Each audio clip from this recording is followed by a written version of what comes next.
concert toms, how do we play them? How do we set them up? What do we play them with? The first and most important thing is tune them. They need to be tuned, and the heads need to be in tune with themselves. Each lug needs to reflect the same pitch as the other lugs within that drum.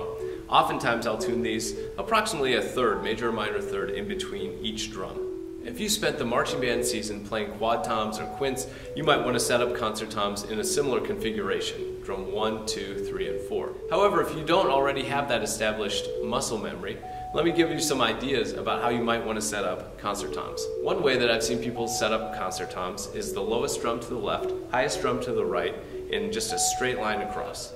Another setup that I've seen is when players will angle the drums into themselves, kind of like a drum set or maybe timpani. That can work, but one issue with that setup is that we tend to hit the drum at more of an angle. It's angled and we're already attacking at an angle, so we don't get the most pure, beautiful sound or head response that we can get.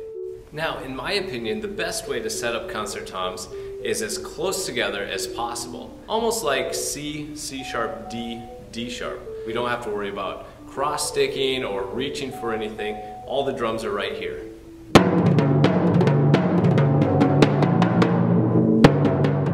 The next question we have to ask ourselves is, where do we hit on the head? Now, right in the center of the head, as you probably know, is the most dry, dead sound on a drum.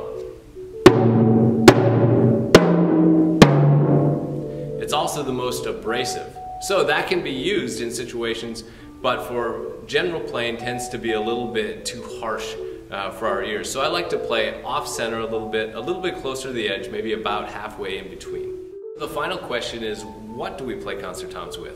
Now here's where it gets fun, because we get to really use our ears, think about the piece of music that we're playing and what will fit the style and the sound of that piece the best. So one option, and the most harsh sounding option, would be drumsticks.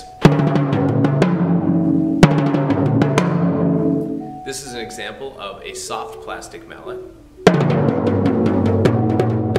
Rubber mallets also work very well. If you want more of a comforting sound, maybe try yarn or cord mallets like these vibraphone mallets.